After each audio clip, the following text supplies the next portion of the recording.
Yo,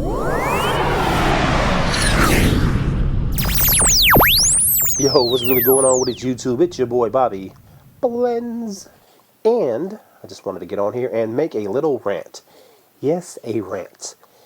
Now, I know that I've promised some of you that I would lead a more peaceful, serene, friendly lifestyle. But I gotta tell you, man, nothing pisses me off more than when a DJ comes on YouTube and starts speaking about something that they obviously feel that they know about, but they're saying wrong shit. Okay? The terminology that they use is incorrect.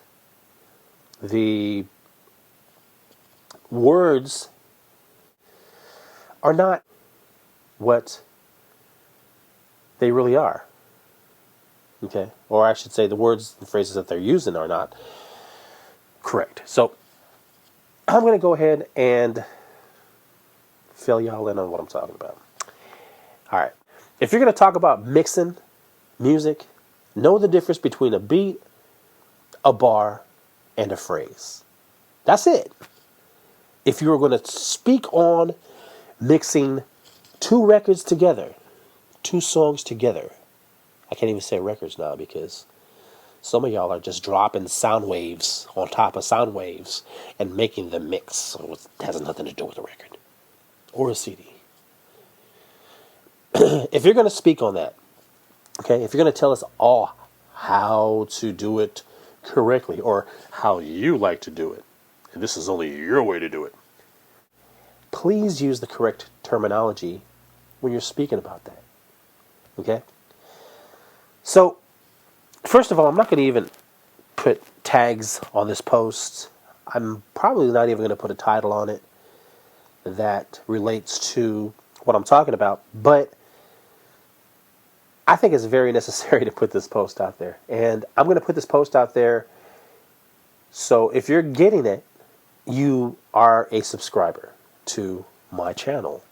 And if you subscribe to my channel, it means that you enjoyed something that I posted previously. So you enjoyed it enough to where you wanted to make sure that you got future posts from me. So this is a future post from me to you. I'm going to go ahead and lay it all out on the line. I'm sure most of us already know this, but for the record, I'm going to let y'all know exactly what a beat, a bar, and a phrase is, okay? Because I just get so pissed when DJs intermingle these phrases and think that they all mean the same shit. And they're talking about how their intro was 32 bars and this is how you do it. And no, your intro is not 32 bars. Your intro is not that long. So anyway, let's get into it, man. First of all, we are dealing with Soul Kiss. No, we're not. We're dealing with Michael Myers, 6 Reasons. And we're going to find the starting point right there. So once we got the starting point, it's very simple. I guess I should preface this whole thing right now by saying that your basic DJ-friendly intro, okay? Now, I spin hip-hop rap music. So there's a lot of DJ-friendly edits out there where you're going to deal with 32 beats, not bars, 32 beats, 8 bars, and 1 phrase. They all equal the same amount of time. Okay? Now, a beat, okay, what's a beat? A beat is basically, if you go from the starting point, your beat, these numbers down here, these represent beats, these numbers. These don't represent bars. They don't represent phrases. They don't represent loops. These are beats. Okay, so if I hit 1 from that starting point of 0, that's 1 beat. So let's listen to how a beat sounds like.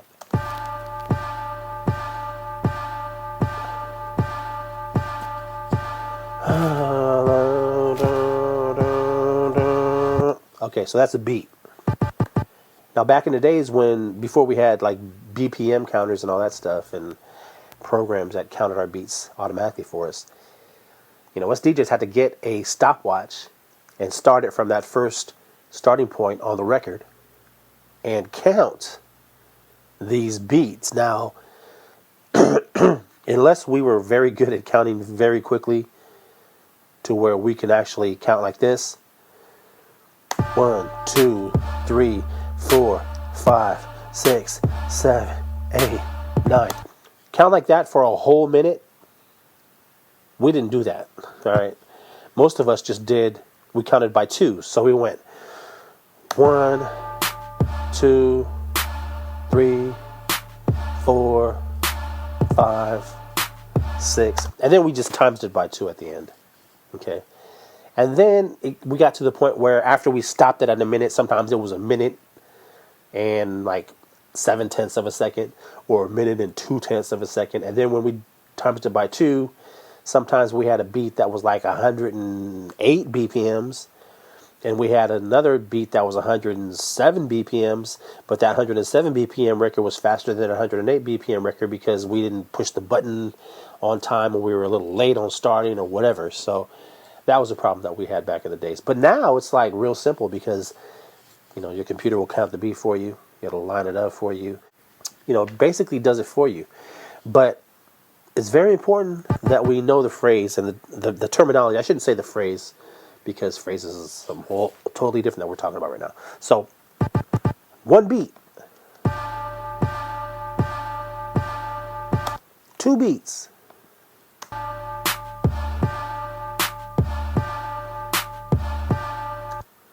4 beats.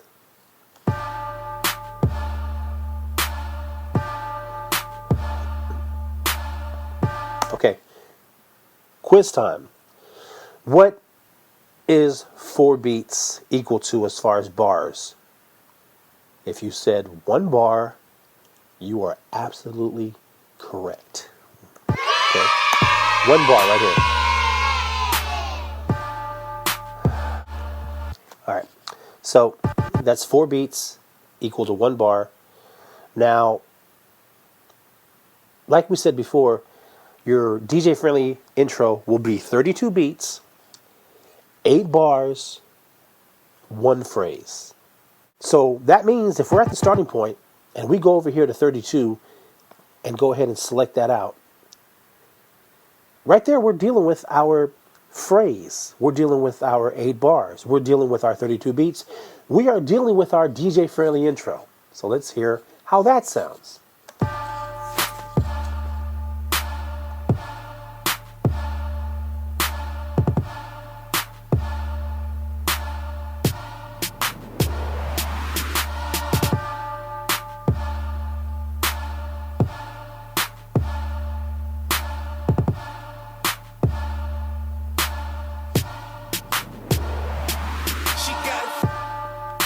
All right, that's it. That's it. Everything is summed up right there. Case closed. So again, when we're talking about DJ-friendly intros, we are talking about 32 beats, not bars, 8 bars, and 1 phrase. 32 beats equals 8 bars equals 1 phrase. Now, I'm going to leave it to another DJ to go ahead and explain how we can mix maybe the final 8 beats in an intro as opposed to letting it ride for that entire 32 beat segment, which some of us do. I ain't going to lie, I do that sometimes too. You get lazy and you just want to lay a 32 beat intro on top of another 32 beat outro and just let it ride through and connect the dots and slam it over. That's what I call connect the dot DJ. A little bit better than the jukebox DJ, but not that much better. If we start to rely on that 32 beat intro, a lot of times we'll miss that 32 beat starting point. And if we don't have a backup cue point set, maybe the 16 beat cue point, just in case we miss that first starting point, you know, if we don't have that set, then we pretty much missed a break. Okay. And if you remember a previous post that I did is about how I set up my my music when I do a show. The 3 cue points that I talked about I set are the starting point, the second set of 16 beats, or second set of 4 bars, or the half a phrase point, in case I miss that starting point. And then my third cue point is my final snare hit before the song starts, which is right there. And the reason why I do that for all my music is it kind of gives me options as far as when I want to start a mix. If I want to go to that last snare hit and scratch it in, I could do that. Okay? So anyway, that's a whole new post, a whole new rant. Thank you so much for allowing me to rant and vent and get it out there for the health and well-being of my inner DJ. And yeah, man, I mean, like I said, I'm not trying to diss nobody, but if you are going to speak on some shit, please know what you're talking about. Okay? I don't come on here and speak on how to be a turntablist because I'm not a turntablist. I'm a DJ. And I like to dabble a little bit in turntablism. But I'm an old school DJ. There's certain scratches and cuts that I just can't do yet. So I'm not on here speaking about how to do it. Okay? Now I do post my practice sessions on here. And a lot of times my practice sessions... Oh, the UPS guy is here. That means gear is here. I gotta go, y'all. Anyway, blends and I'm out.